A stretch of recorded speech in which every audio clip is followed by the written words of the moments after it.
We're exploring the future of artificial intelligence and quantum computing and their impact on our world. Hello everyone, I hope all is well. I want to take you on a journey today and I want to show you what Claude Skills can do.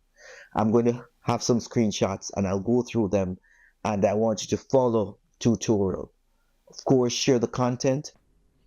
And of course, let me start out by saying you'll need a Claude account for this operation.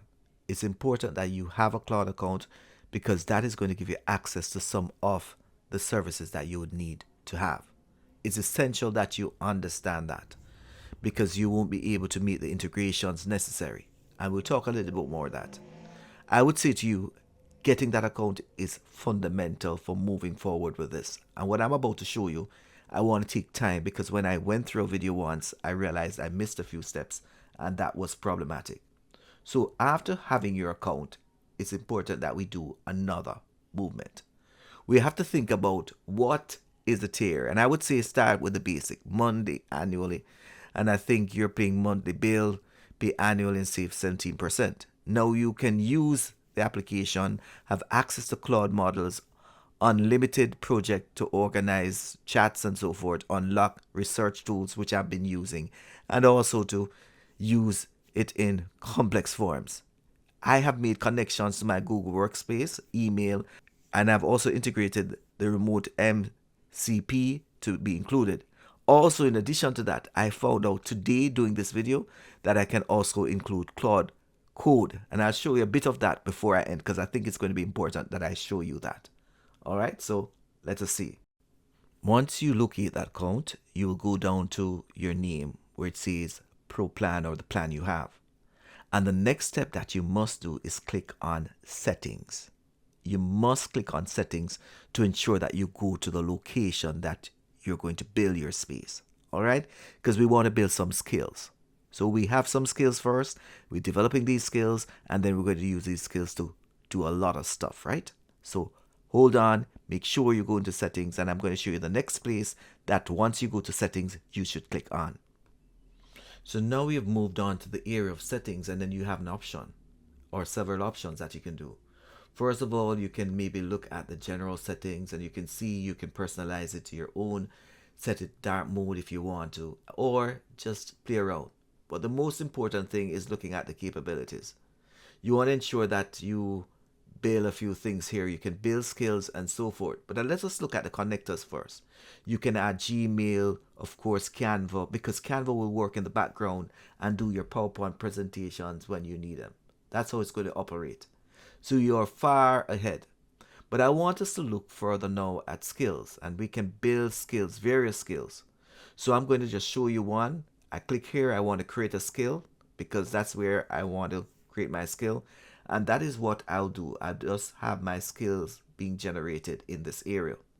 So once you want to add a skill, I showed you earlier, I could not show you further down because those are my skills. I want to keep it to myself. And then I'll explain to you what I did because those are personal to me.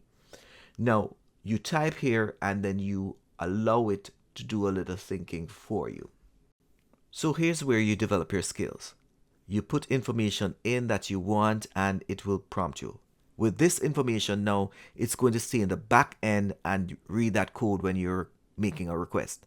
It's not a chat GPT that you have to be consistently working with that one chat GPT. But just think about this. You're writing something and you want a PowerPoint. You can get that PowerPoint because you have created a skill set for creating the best PowerPoint. You want a spreadsheet to represent some invoice. You have created a skill set that will create the best spreadsheet possible to go with that. So you will use words that will trigger off these commands and work accordingly. It can be used for lesson planning and so forth. So here I'm going to show you some items. I showed the first step where you can start, how to find the location, develop those connectors necessary, and also start doing your prompting to build your skills. So you could have multiple skills performing a task. All right. So I'm going to show you a task.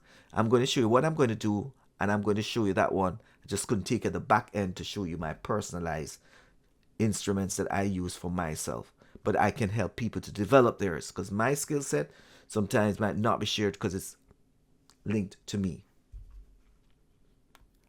Let me also say that Claude has the possibility for you to have projects. Projects allow you to create self-contained workspaces for your own chat history and knowledge bases. I'm not going to show you my, of course, projects because they are already populated, but you can design what I'm telling you about within those projects. Have a heading, have a description, and then also add what you want to do. But I'm going to take you to a chat and you'll see how the chat operates and pulls in real time from the various skill sets that I have created. All right, so you have to go through the process. I've shown you every process leading you up to this point and given an overview of what projects are. Now I'm going to try the skills, and everything that you see going to be generated here is going to be actually by skills. And I'm going to choose exactly a topic that I loved in high school. I realize it's emerging again. It's very controversial to say I would mention this, but the bottom line, I want to look at a topic. So I'm going to be playing devil's advocate at this point in time and see where it goes. I know my history. I know the connections I want to make, and I know and where I want to go with this, but at the same time, I want to see the capabilities of it. And then we'll look at how it was able to execute these tasks. Stay with me as we go right into the prompt. So what I've done is to ensure that I have a prompt going. I'm going to talk about United States and the Caribbean in the 1980s to present. I think that's important for me to really look back, because I remember when I was taught in high school what I was taught to this day, and I realized that my concepts have changed over the time. It's also about thinking critically about content development within the context and what it will do as it's being produced. It will go through all the skill sets that I've created for course design. For example, I wanted the best lesson plan. I wanted the best output as it relates to assignment. I wanted it to create something that was worthwhile. So it's going to go through all of these things that I've created, and make that connection to the Canva PowerPoint that I also want. And then, of course, you will see the output of it. It's going to be a wonderful output that you will see as I go through. This operation allowed me to have a coffee while it was being operated. It took roughly maybe 15 minutes to generate, so I can't show you all the 15 minutes here. So I'm going to do it in segments as it goes through the skill sets now in course design. And of course, it's running at a point. And then I will look at the varied Canva PowerPoint that it has created for me over the time, and then we'll have a look at it together. It will complete, of course, a comprehensive overview of what's happening. All right, so as we go through, it's rapidly going through, and then you can even look at your Canva, and of course, you can also edit that. Isn't that wonderful? You have everything working in the space for course development. And that's what I'm saying to people who are from a institution that might not have that money, but that have the time and the potential to invest in developing something. And of course, let me say this. You'll need to verify the content. So just don't think that you're going to generate it and just use it like that. You have to go through and ensure that you vet the content that's produced. This is AI, and you need content experts to do that. You're a content expert by designing that prompt and ensuring that those necessary skill sets are built behind. And also you have a responsibility to check the information. Remember, AI is, of course, generating similarity information and putting the best one out. So as it goes through that, I just want to stress that, because I think that we need to ensure that what we're doing is within that time frame too of checking information, and I see that is going to be essential. Another point, a lot of people are developing items and so forth. I would say to you at this point, this can be a tool that institutions can leverage. Program development, curriculum development. Big companies are using the same sort of application and then selling your product for redesigning at a higher cost. So why not allow individuals in your institution to be trained? And this is especially for the Caribbean individuals who might not have the potential of a big budget, but want to use this technology, and then have the content expert also be a part of the process to pull this out. Because if you say to a company, build a course for me in the Caribbean, they're going to be using the same instrument that you have access to. Just remember, it's possible. The end product I'm going to show you at the point when I'm ready, and I want you to make an evaluation. I'm not going to go through all this thing of it's running and it's running, so I'm going to stop right here at this point and then resume, because I think it's such a long journey ahead, because I am just talking, watching it move, and it's developing the content and everything that I've asked it to do. The possibilities are endless. It has now stopped running, and we have an entire course outline ready with the first 2 weeks of content planned. In addition to that, we have PowerPoints. We can download the research project that it has designed for us, the timetable, the midterm assessments, 5-week as it relates to the content, and of course week 2 and the course outline. The content expert would then check the information. We have also created a PowerPoint. The PowerPoint call was made in the prompt, so Canva was spoken to by, of course, Claude, and Claude produced a PowerPoint.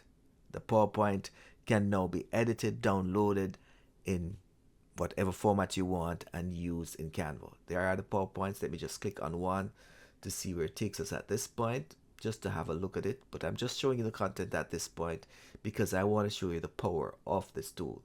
Here it is. I'm taking you to the PowerPoint. Actually, it's connected to my Canva account. What better way to have that? You'd have to do some edits there, because it's just showing you the possibility and the power of this tool. And you have to go through and just wonder.